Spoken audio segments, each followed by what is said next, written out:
क्या मजबूरी पड़ी उमर साहब को मियां अल्ताफ के घर जाने की, जब मियां अल्ताफ साहब ने यह कहा कि उनकी तबीयत ठीक नहीं है? ये क्या मजबूरी थी अल्ताफ साहब की कि वो विड्रॉ करना चाहते थे? क्या छुपा रहे हैं आप? देखिए, मैं एक्सपोज नहीं करना चाहता हूं आपको बार बार, I don't want to give you importance, but अगर आपने ये सच्चाई खुद अपनी जुबानी बताई तो मैटर एंड्स। अदरवाइज मैं पब्लिक को बताऊंगा आपकी क्या मजबूरियां रही। पहला, श्रीनगर पार्लियामेंट्री काउंसिल से हटके नॉर्थ कश्मीर जाना, और दूसरा, मियां अल्ताफ के घर जाके लिटरली उसके पांव पकड़ के आपने उसको क्यों मजबूर करवाया, जबकि वो विड्रॉ करना चाहते थे? जब शेख साहब अपने उरूज पे थे, पॉलिटिकल उरूज पे थे, उन्होंने भी जुर्रत नहीं की नॉर्थ कश्मीर या साउथ कश्मीर में इलेक्शन लड़ने की। ये क्या मजबूरी है उमर साहब को? पहले अपना कैंडिडेचर उन्होंने श्रीनगर से करवाया, फिर विड्रॉ करके वो नॉर्थ कश्मीर चले गए। क्या मैं बताऊं इस हकीकत को या आप बताएंगे? मैं मौका देता हूं एक बार उमर अब्दुल्ला साहब ये बता दें। अगर वो आपको नहीं बताते एक दो दिन में, तो मैं एक्सपोज करूंगा कि क्या मजबूरी रही मियां अल्ताफ की और उमर अब्दुल्ला की। क्यों उनको शिफ्ट करा गया अनंतनाग, पुंछ, राजौरी, जबकि पुंछ और राजौरी के लोग क्लियर कहते हैं कि हमको आउटसाइडर नहीं चाहिए। अगर आप ये कहते हैं कि बीजेपी यहां घबरा गई इलेक्शन कैंडिडेट अपना उतारने के लिए, आपकी क्या मजबूरी है और क्या घबराहट है जो you are shifting your goals from central Kashmir to north Kashmir और मजबूर कर रहे हैं मियां साहब को अनंतनाग, राजौरी, पुंछ में लड़ने के लिए? फारूक साहब को तो पहले आउट किया गया। ये मुझे वही वाक़ा याद आता है जिस प्रकार शाहजहां को अपने ही बेटे ने कत्ल कर दिया औरंगजेब ने तख्त पे आने के लिए। वही हाल आज नेशनल कॉन्फ्रेंस का और फारूक अब्दुल्ला का है कि क्यों आपने फारूक अब्दुल्ला को आउट किया। दो सवाल। Farooq Abdullah was very serious to fight elections for the Srinagar parliamentary constituency, एक। दूसरा, वो दिल्ली के साथ गठजोड़ करना चाहते थे। तो क्या मजबूरी रही उमर अब्दुल्ला की और उसकी बाकी जो उनके साथी जो चलाते हैं उनको, जो उनको गुमराह करते हैं? पीएजीडी बनी थी जिसको हमने कहा था गुपकार अलायंस। जब कुर्सी या इलेक्शन लड़ने की बारी होती है तब अकेले हो जाते हैं, जब लोगों को बेवकूफ गुमराह करना होता तब जाके एक हो जाते हैं। अगर बीजेपी को हराना है तो इकट्ठे होना है ना। वही मैं कह रहा हूं, मजबूरी क्या है वो मजबूरी मैं बताना नहीं चाहता अभी, लेकिन मौका जरूर दूंगा इन लोगों को कि सच्चाई बता दे। अगर वो इस हफ्ते में नहीं बताते, मैं आपको सारी स्टोरी बताऊंगा, इनकी क्या मजबूरियां रही, कौन सी इनकी कमजोरी थी जिसको दबाया गया। और आज हालात ये हैं कि एक तरफ से पीडीपी और एक तरफ से नेशनल कॉन्फ्रेंस एक दूसरे के खिलाफ लड़ रहे हैं। ये अली बाबा 40 चोर हैं। ये सिर्फ इक्तदार में आना चाहते हैं, कुर्सी पाना चाहते हैं। They have no character. अगर ये हार भी जाते या इकट्ठे आ जाते तो कश्मीर इनका साथ देता। तो इनकी गुमराही तो सीधा दिखती है। अब उमर अब्दुल्ला ने अपना लड़का खड़ा कर दिया, यहां से महबूबा जी ने अपनी बेटी खड़ा कर दी। उनके लिए इक्तदार खड़ा करने के लिए कश्मीरियों को they are sacrificing the cause of Kashmiris. देखिए, दो चीजें हैं समझने के लिए। जो अब्दुल्लास का गढ़ है, बेसन है, जिसको कहते हैं बैस्शन, वो है श्रीनगर और गांदरबल। जब शेख साहब अपने उरूज पे थे, पॉलिटिकल उरूज पे थे, उन्होंने भी जुर्रत नहीं की नॉर्थ कश्मीर या साउथ कश्मीर में इलेक्शन लड़ने की। ये क्या मजबूरी है उमर साहब को? पहले अपना कैंडिडेचर उन्होंने श्रीनगर से करवाया, फिर विड्रॉ करके वो नॉर्थ कश्मीर चले गए। क्या मैं बताऊं इस हकीकत को या आप बताएंगे? दूसरा मेरा सवाल, क्या मजबूरी पड़ी उमर साहब को मियां अल्ताफ के घर जाने की, जब मियां अल्ताफ साहब ने यह कहा कि उनकी तबीयत ठीक नहीं है? ये क्या मजबूरी थी अल्ताफ साहब की कि वो विड्रॉ करना चाहते थे? जो ये हकीकतें हैं जम्मू कश्मीर की आवाम जानना चाहती है। आप ये कौन सी राजनीति करना चाहते हैं? क्या छुपा रहे हैं आप? देखिए, मैं एक्सपोज नहीं करना चाहता हूं आपको बार बार, I don't want to give you importance, but अगर आपने ये सच्चाई खुद अपनी जुबानी बताई तो मैटर एंड्स।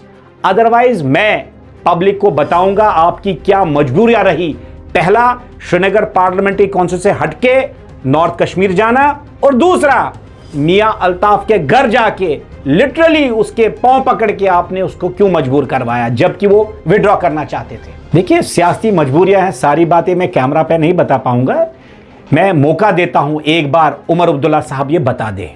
अगर वो आपको नहीं बताते एक दो दिन में, तो मैं एक्सपोज करूंगा कि क्या मजबूरी रही मियां अल्ताफ की और उमर अब्दुल्ला की टू शिफ्ट देयर बैस्टियंस। देखिए, जो मियां अल्ताफ साहब का गढ़ है वो गांदरबल इलाका है, क्यों उनको शिफ्ट करा गया अनंतनाग, पुंछ, राजौरी, जबकि पुंछ और राजौरी के लोग क्लियर कहते हैं कि हमको आउटसाइडर नहीं चाहिए, पहाड़ी लोग क्लियर कहते हैं कि हमको आउटसाइडर नहीं चाहिए।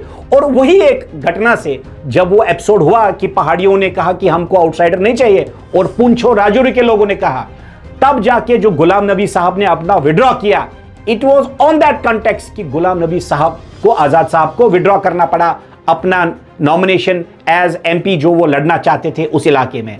तो कुछ और राज है वो जरूर बताऊंगा, लेकिन आज मैं दो सवाल करता हूं उमर अब्दुल्ला और उसकी जमात से और मियां अल्ताफ साहब से कि आप ये जो है ना डाइसी पोजीशन अपनी क्यों बना रहे हैं।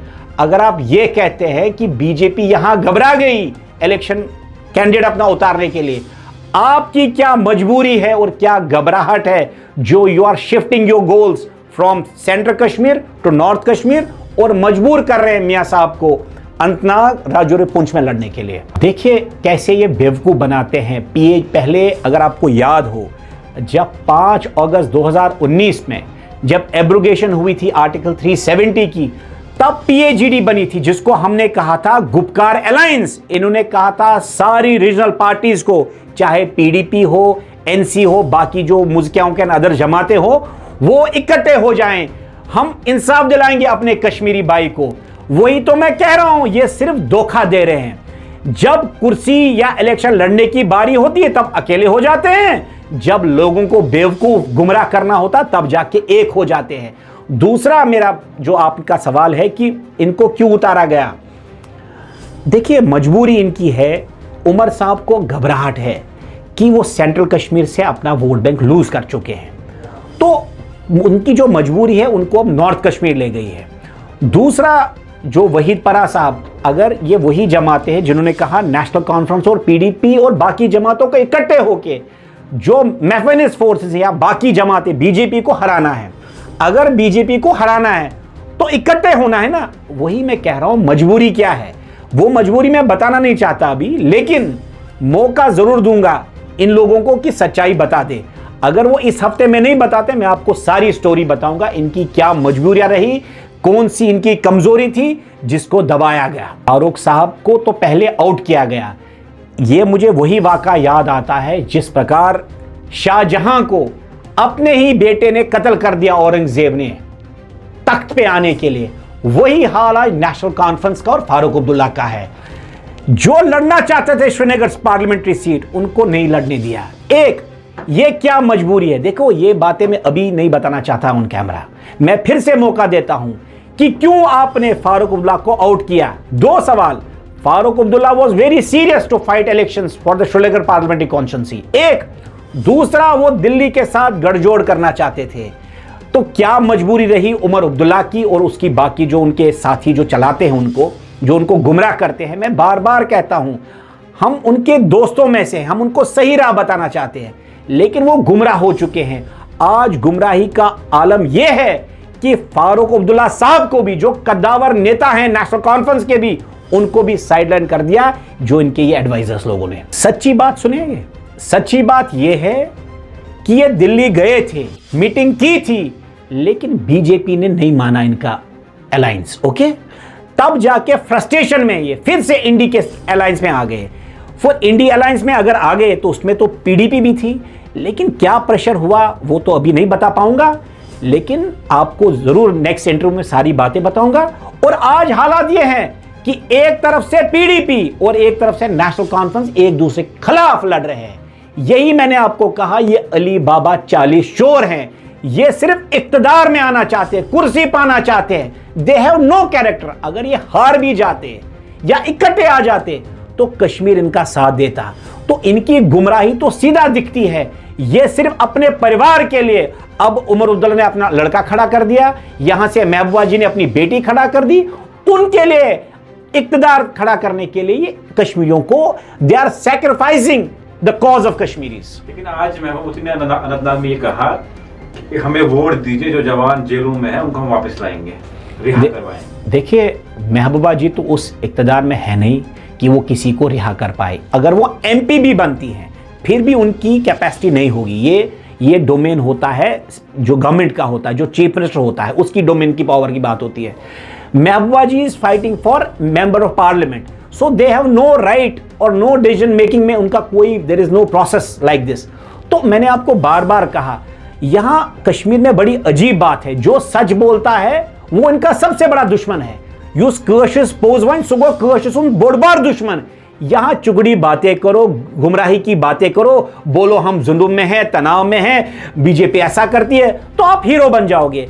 तभी मैंने कहा ना, यहां सिर्फ जो गुमराह करेगा वो लीडर बन जाता, और जो सच्ची बातें करेगा, आप देखेंगे जब भी आप ये वीडियो चलाएंगे तो कितने लोग बड़ी गंदी बातें करेंगे, गलत बातें करेंगे, लेकिन मैं वादाबंद हूं अपने कश्मीरी अवाम से कि सच कहूंगा और सच के सिवा कुछ नहीं कहूंगा। मैंने पहले भी कहा था ये Gupkar alliance PAGD is an opportunist alliance. ये अपने मुफाद पूरे होंगे तो इकट्ठे रहेंगे, मुफाद पूरे नहीं होंगे, महबूबा जी को सीट नहीं मिली टू फाइट, मतलब एनसी ने उनको मौका नहीं दिया कि they would find a joint candidate, तो वो अलग खड़ा हो गई। अब तो आप देखो हालम क्या है, जो तारिक आमी जी हैं, जो इनके चीफ स्पोक्समैन हैं, वो मुंह बंद करके ना बैठे, कोई बात भी नहीं कर रहे हैं। अब ये मुझ बेचारा उसको सरेआम खड़ा करके रख दिया, और वो निशिबान अशाई, अब वो आपस में लड़ेंगे। अरे उनको तो कोई गली का कुत्ता नहीं जानता, उनको अपने घर के भी लोग वोट नहीं देंगे। जो उसका मामा है नेशनल कॉन्फ्रेंस फारूक अब्दुल्ला, वो बेचारा मजार में फंस गया कि मैं बेटे को वोट दूं या मुझको को। तो they are opportunist politicians. Kashmir को अगर आबाद होना है तो उन्हें एक कैरेक्टर दिखाना है, they have to be decisive. जो कश्मीर की हक की बात करेगा, लड़ेगा, चाहे हार जाए, उसको मौका देना पड़ेगा।